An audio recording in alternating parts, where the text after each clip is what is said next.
Hello everyone, welcome back to my channel.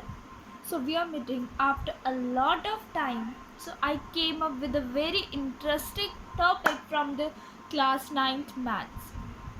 So जैसा कि अब हमारी जैसे जो पढ़ाई चल रही है इसमें मोस्ट ऑफ द स्कूल्स में हमारा सबसे पहले जो टॉपिक आई थिंक कवर हो रहा है वो हो रहा है लीनियर इक्वेशन का। जो यूनिट है वो एल्जेब्रा चल रही है और उसमें सब टॉपिक्स आते जा रहे हैं।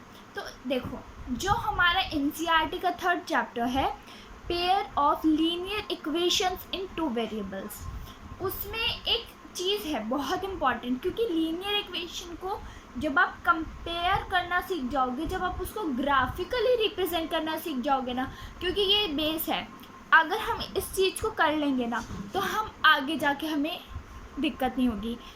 ठीक है, हमें एपी वाला चैप्टर भी करना है, अरिथमेटिक प्रॉब्लम्स, तो ये जब हमें बेसिक चीज़ आ जाएगी ना तो हम आगे भी फर्दर चैप्टर्स कर सकते हैं। ठीक है, तो सबसे पहले तो मैं आपको बता दूं कि यूनिट 3 जैसा कि आपको पता चल ही गया होगा कि हम पहले वही डिस्कस करेंगे।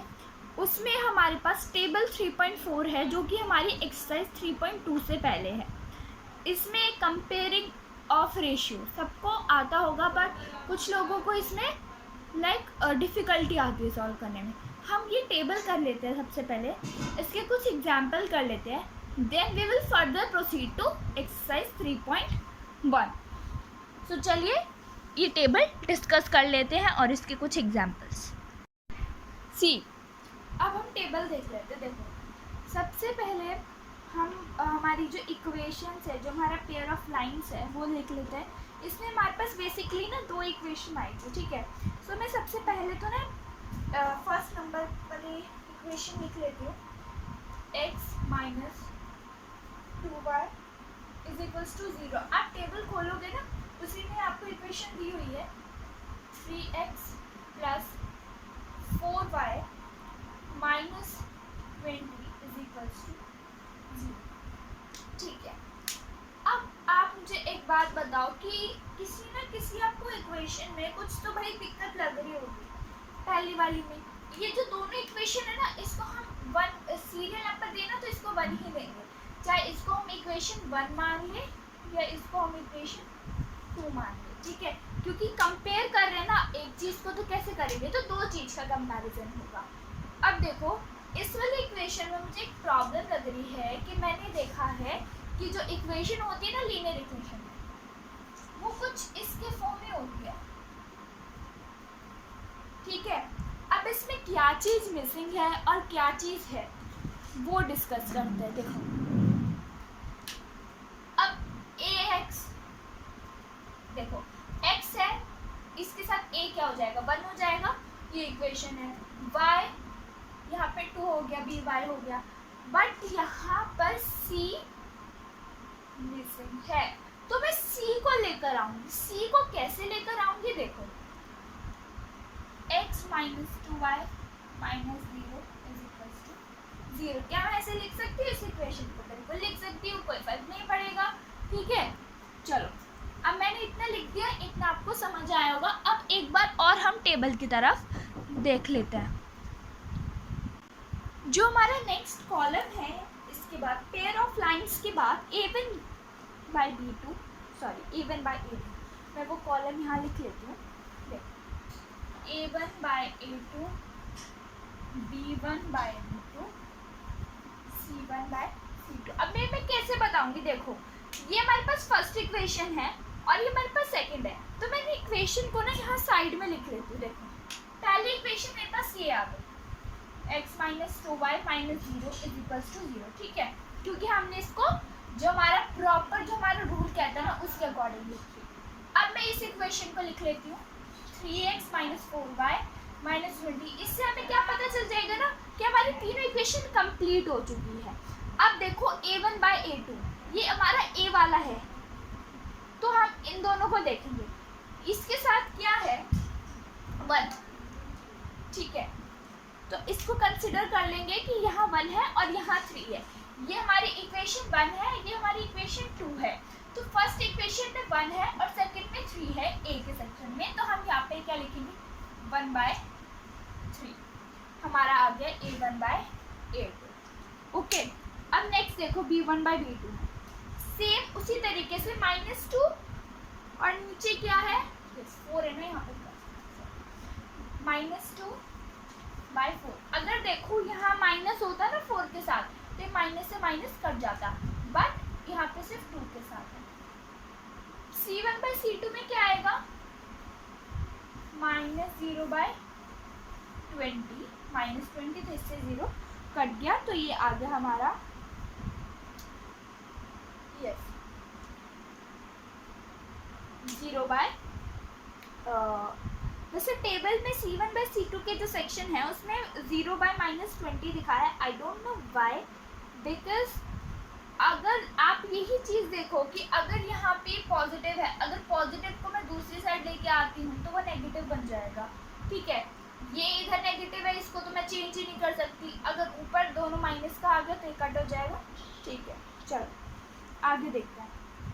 अब इसमें हमारे पास क्या चीज़ है कि नेक्स्ट क्वेश्चन में है कंपेयरिंग द रेशियो। अब हमें ना A1/A2 और B1/B2, अब हमें किन में कंपेयर करना है, इन दो को। सबसे पहले ना इन दो को कंपेयर करेंगे। कंपेयरिंग में क्या करेंगे कि whether these two equations are equal और not. Okay, I think now it is clear to you. Yes, whether these equations are clear, whether these equations are equal or not, we have to check this now. ये तो आपको समझ आ ही गया होगा। Camera थोड़ा fix नहीं था तो मैं आपको एक बार और रिपीट कर देती हूँ। देखो A1/A2 था, यहाँ पे हमने इक्वेशन देखी, ऊपर नीचे देखो 1/3 है ना, 1/3 लिख दिया। B1/B2 में -2/4 है, ये लिख दिया। अब C1/C2 में जो हमारे बुक में दिया है वो 0/-20 है, बट हम इसको 0/20 में इसलिए इसको लिख रही हूँ। मैं आपको अपना रीज़न बता देती हूँ, क्योंकि यहाँ पे 0 था, पॉजिटिव के साथ था। अगर मैं इसको इधर लेकर आती हूँ तो ये बन जाता है नेगेटिव। किसी भी साइड से हम रिवर्स करते हैं तो वो बन जाता है नेगेटिव, इसलिए मैंने यहाँ पे नेगेटिव लगाया और 0 से 0 कट हो। ठीक है, अब हमारे पास ये तीन आ गई। अब जैसे कि मैंने आपको बोला कि हम इन दो को कंपेयर करें, तो चलो इन दोनों को कंपेयर कर लेते हैं कि इक्वल है कि नहीं, ये अब चेक कर लेते हैं।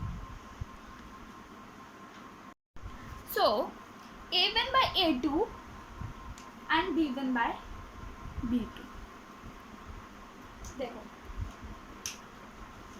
1/3 एंड -2/4, क्या ये इक्वल है? आपको क्या लग रहा है, नहीं है इक्वल? देखते ही पता चल गया कि भाई ये तो इक्वल ही नहीं है जो हमें इक्वेशन दी है। तो मैं यहाँ पे क्या लिख सकती हूँ कि दिस इज नॉट इक्वल। देखो अगर किसी उसमें हमें ये इक्वल हो जाती है ना तो सेकंड स्टेप में आएगा, बट फर्स्ट स्टेप में टेबल में ये दिया है कि अगर ये दो इक्वेशन इक्वल है तो इसकी ग्राफिकल रिप्रेजेंटेशन कैसी होगी?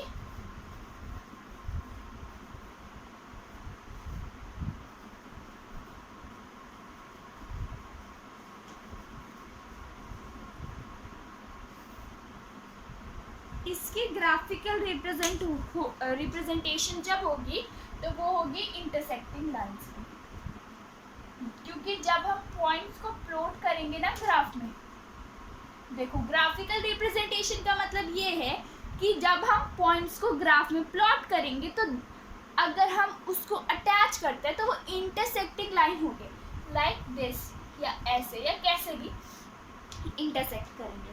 उसके बाद है algebraic interpretation. Exactly one solution unique होगा। देखो जब भी हमारी पैरेलल लाइंस होती है ना कोई सॉल्यूशन नहीं बनता। अगर हमारे पास इंटरसेक्टिंग लाइन है या कोइंसिडेंट लाइन है तो हमारे पास सॉल्यूशन होंगे, लेकिन अगर इंटरसेक्टिंग लाइन है, आप ये बताओ इंटरसेक्ट कर रही है तो यहाँ पे मुझे कितना सॉल्यूशन मिलेगा? एग्जैक्टली वन सॉल्यूशन, यानी कि यूनिक सॉल्यूशन होगा। अगर कोइंसिडेंट लाइन है, देखो कोइंसिडेंट लाइन क्या है, बहुत पॉइंट पे मिलेगी तो उसके कितने सॉल्यूशन हो सकते हैं? इन्फिनिटली, यानी कि बहुत सारे सॉल्यूशन होंगे। तो इससे ये कंसेप्ट क्लियर हो गया। अब देखो सेकेंड पॉइंट पे चलते हैं और थर्ड पॉइंट पे डिस्कस कर लेंगे, उसके बाद हमारी टेबल ख़त्म हो जाएगी। नेक्स्ट वीडियो में हम एक्सरसाइज डिस्कस करेंगे। सो अब हम देखते हैं हमारा सेकेंड जो हमारा है सेकेंड इक्वेशन, इसमें हमारे पास 2x + 3y - 9 = 0, then 4x + 6y - 20 = 0। देखो जो हमने फर्स्ट वाला किया था डिस्कस, उसमें जो इक्वेशंस थी ना, जो हमारी फर्स्ट थी x - 2y, वो कंप्लीट नहीं थी। ज़रूरी नहीं हर बार कंप्लीट ना हो, कंप्लीट भी दे सकते हैं, कई बार कंप्लीट ना भी दे, चेक करने के लिए कि आप किस चीज़ को कितना ज़्यादा अंडरस्टैंड करें। ठीक है, ये इक्वेशन लिख ली, फटाफट से इसको कंप्लीट कर लेते हैं। पहला पार्ट अच्छे से देख लिया, तो आई होप आप अब इसको ये भी अच्छे से कर दोगे। देखो a1/a2, b1/b2, c1/c2। a1/a2 देखो 2 और 4, तो ये हो गया 2/4। यहाँ पे 3 और 6, 3/6। यहाँ पे अब देखो साइन का ज़रूर ध्यान रखना, -90/-20, तो ये आ गया 9/20। ठीक है, सॉरी इट इज़ 18, यहाँ पे 18 है।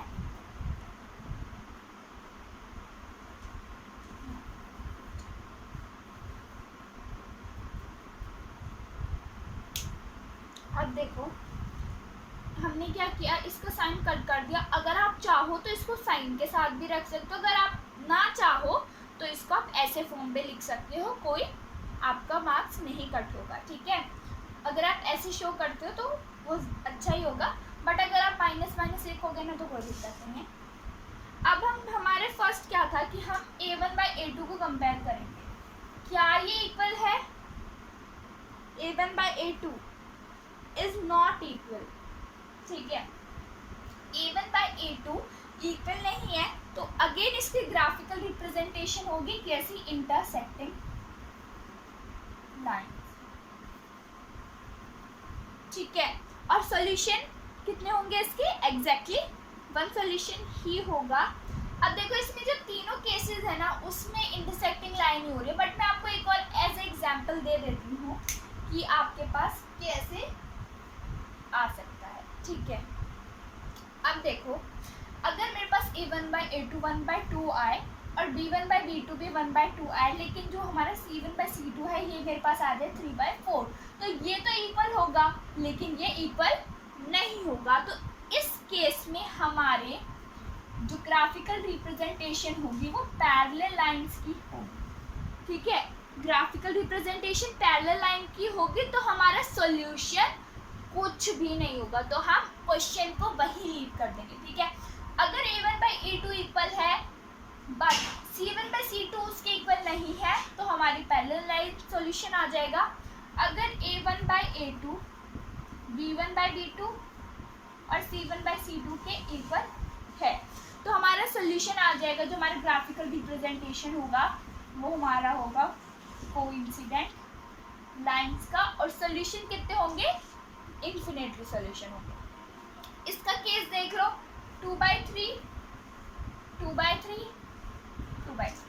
ठीक है, तीनों जो हमारी टर्म्स दी है ना इसमें, उसमें इंटरसेक्टिंग लाइन है, तो मैंने आपको इसलिए बता दिया ताकि आप ये भी केस हो। अब देखो रिपीट करते हैं, अगर a1/a2 b1/b2 की इक्वल नहीं है तो इंटरसेक्टिंग लाइंस, तो कितने सॉल्यूशन? 1 सॉल्यूशन। ठीक है, इंटरसेक्टिंग लाइन एक ही पॉइंट पे मीट करेगी ना।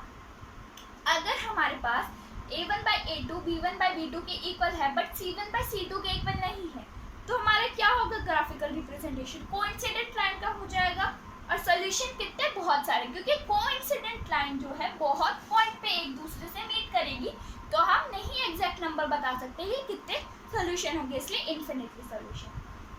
अगर a1/a2 b1/b2 और c1/c2 यानी कि तीनों इक्वल है, तो हमारा ग्राफिकल रिप्रेजेंटेशन होगा पैरेलल लाइन से, और हम जो उसके जो सॉल्यूशन होंगी फर्दर कोई भी नहीं होगा, क्योंकि पैरेलल लाइंस है कैसे होंगे पैरेलल लाइंस, ऐसे। क्या वो मीट करेगी कभी? नहीं।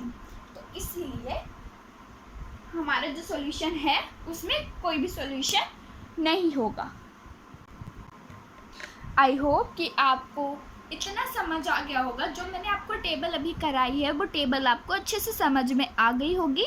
सो नेक्स्ट वीडियो में हम इस टेबल से रिलेटेड कुछ और क्वेश्चंस डिस्कस करेंगे ताकि टेबल क्लियर हो जाए। उसके बाद हम एक्सरसाइज 3.1 डिस्कस करेंगे। Thank you so much for watching my video and have a great day. Bye bye.